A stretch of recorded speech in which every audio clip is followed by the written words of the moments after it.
Hey there, and welcome back. And if you're new, welcome in. So for today's video, I'm going to be talking about whether or not these two characters are going to be worth pretty much wishing for. And by two, I mean for these two, because the new banner reset as of recording today, so Tuesday. Uh, so we got first Xiao, then we got Yaimiko. But first, I'm gonna talk about Yaimiko since unfortunately I do not have all the materials for Xiao, but yeah, also, if you ever decide to go for the weapon, go for the cupcake holder. Because chances are, in this banner, you're most likely just gonna get regular. Your chances of getting the primordial jade is, it's there. So just don't go for the lance. If anything, just go for the cupcakes, or what's it called? Kaguras. Go for the kagura. Don't go for the lance. But yeah, also I'm pretty much going to be talking about whether or not they're going to be worth wishing for. So I'm going to be talking about pretty much her stuff, how to build her, or it's pretty much like a little guide on whether or not she still holds up, even with all these patches up. So first, we're going to be talking about pretty much her weapon options, which are one, technically her best in slot would be the Kaguras, since that is her designated weapon, which honestly works best for her. However, other 5-star options are the Lost Prayers, and if you don't have the Lost Prayers, Skyward is also another one too, since what Skyward gives you a straight up 12 elemental damage. It doesn't matter what elemental character you give it to, they will get that elemental damage, which is really nice. However, if you don't have any of those three, Widsith, by far most likely the best out of the 4-star weapons. Especially since if you want to have her as a technically damage dealer, if you don't want to have her damage dealer and you want to have her as a sub DPS, this still is an extremely good one. But if you want more of a, especially since it has crit damage as a substat, the next one would be the Solar, which has crit rate. It's similar to Widsith, however the crit rate is just not as good as the, I think, was it Lost Prayers? Yes. Since it beats it by a total of 5.1, and that 5.1, I don't know, it could do some damage.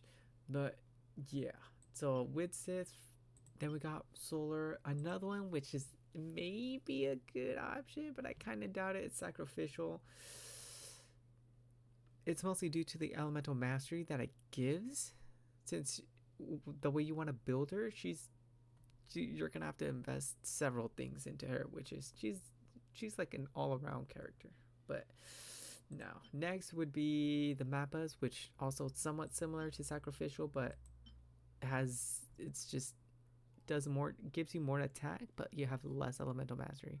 But on top of that, you do get a bonus when you trigger a reaction, which she's not going to be on field when she triggers a reaction, so she still technically gets some pretty much bonuses out of this, which is honestly really nice.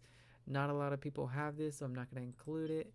Favonius, it's pretty good, especially if you were lacking energy, but usually you don't really need this, since you could probably have another character to pretty much be the battery for her. And on top of that, you're probably not going to have her on field majority of the time, because most of her damage is from her skill and burst.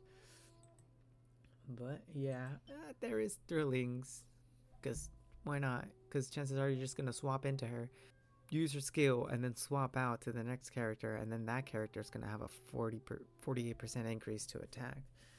So that's also maybe, but personally, out of the 4, 3, you got Thrillings. 4, I'd recommend Widsith. And 5, her best in slot, if she doesn't have best in slot.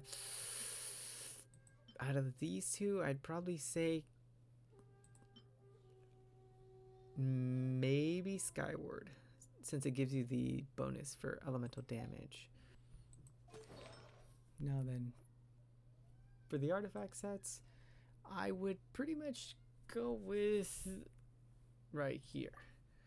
So when it comes to these, technically, out of these two, Gilded and Golden, I'd probably recommend Golden more, since she's able to get the although she is capable of getting the full 4-piece set effect from both of them, I personally would want to go with this one, since on top of that she what gets elemental skill damage is increased by 20%, and on top of that it then further increases by 25%, and then on top of that, if she's not on field, she gets a further 25% increase on top of that. So honestly, it's out of these two, I would recommend the golden. And if you don't have the golden and you already have like a 4-piece set laying around of gilded, that's also fine too. Or if anything, you can have a 2-piece golden trobe and or a 2-piece set of gilded, or if and better yet, thundering fury, so you get the additional 15% increase of elemental damage or electro damage, I should say. And then when, well, the usual HP attack, but for the sands, depending on what type of character or how you want to build this character will depend on what you want to use. You can either go with attack or elemental mastery. Depending on the two will depend on how she does it. Elemental mastery if you want to go with more of a reaction, which is preferably on the dendro teams, but attack usually, or then again also like electrocharge or overcharge, I think it's called. But personally, I would go with attack, although EM is usually good if you don't already get it from the weapon itself. So for the sands, you got either EM or attack. For the goblet, electro. There's no ands, ifs, or buts about it. And then for the circlet, you usually want crit damage or crit rate, because you want to make sure, because like I mentioned, the way to build her, she needs a lot of certain stuff. Because with her, you want to make sure you have elemental mastery, crit rate, crit damage, and energy recharge to be able to do her burst after a while. But then again, you can have some energy recharge, but then have another character, which currently I'm going to be going with Fischl, to help charge her burst, so when it's ready. Now for Constellations, she's perfectly fine at C0. I got pretty lucky. You should go check out that one video that I had when she had that one rerun. But which I'm going, if I remember, I'll put it like underneath the tab thing.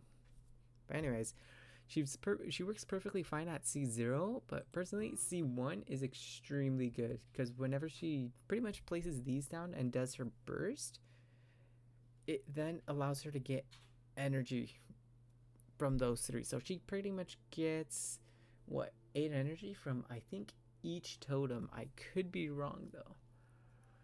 As for C2, technically it just increases from level 2 to level 3. It does, C2 does more damage overall and increases their range from what they attack. Oh, I'll get to it in a bit.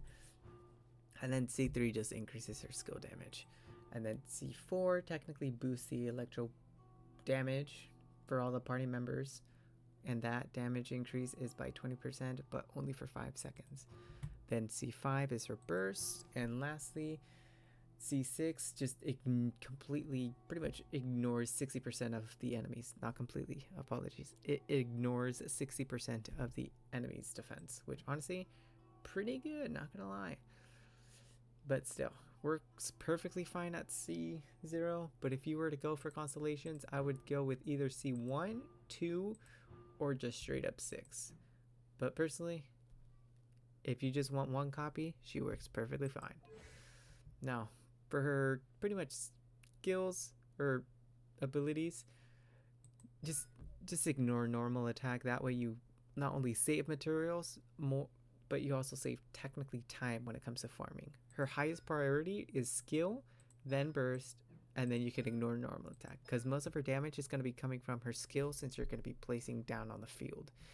Then the next one would be her burst, which you want at least raised for a decent amount. And like I mentioned, due to having C1, they kind of pretty much refresh at the same time. I'll show you in the time, or technically this one helps it refresh.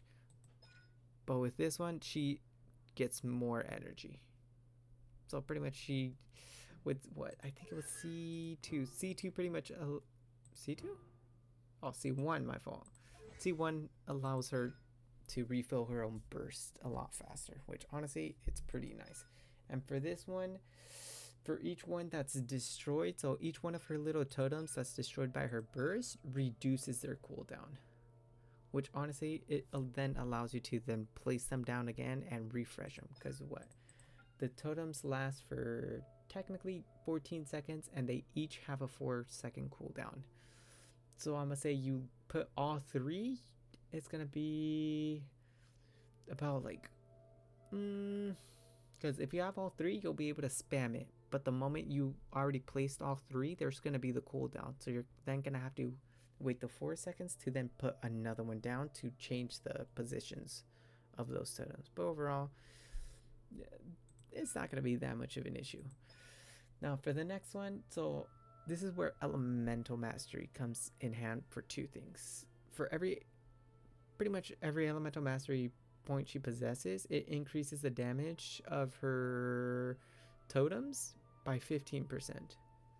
That's why you usually want to have like a decent amount of elemental mastery. I'm gonna say maximum maybe like 240, if anything, around close to 200 if possible. Because keep in mind, you still want to make sure you have enough crit rate, crit damage, enough for her attack, and then a decent amount of energy recharge. Because she's spread throughout the whole sheet when it comes to her stats. But yeah, that's pretty much it when it comes to the weapons, artifacts, constellations, and talents. Now then, just for her showcase, which I'm going to be using just a team of all 4 stars technically. That way it's you don't have to worry about like, oh, not having a certain 5-star. But for the second one or third, nah, it's gonna be second. I'm gonna do 2 fights. The first fight is gonna be with 4 stars. The second one is gonna be with a different team, a do more damage team. But there we go.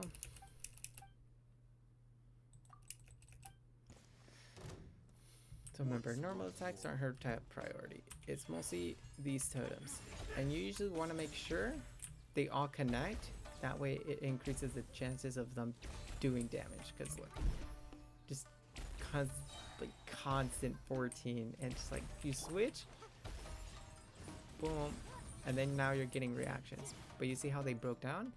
You're then going to have to reapply them again. So 1, 2, 3. You always want to make sure there's like a little line between all of them. And now we'll do her burst, and she has 3. Boom. And then her skills are already pretty much refreshed, even though he blocked the entire attack. Oh! Anyways.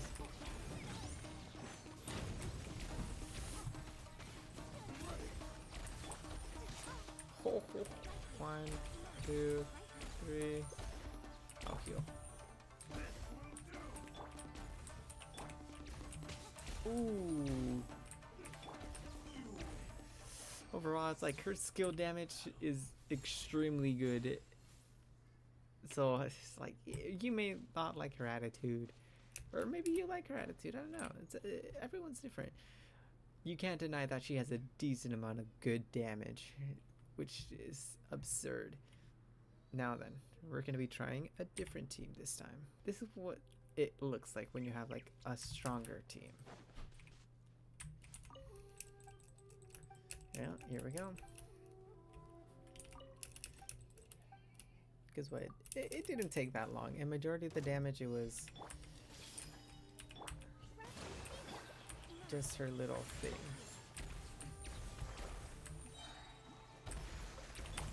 Now we do this, and then we do Dandra's.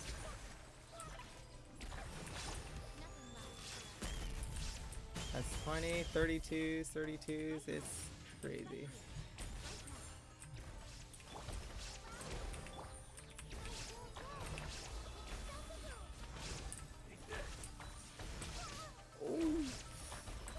It's like,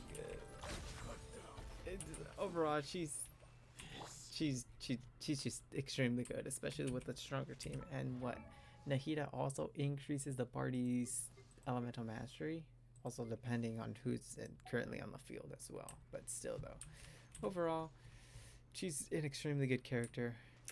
So if you want her, I would recommend pulling for her. But keep in mind,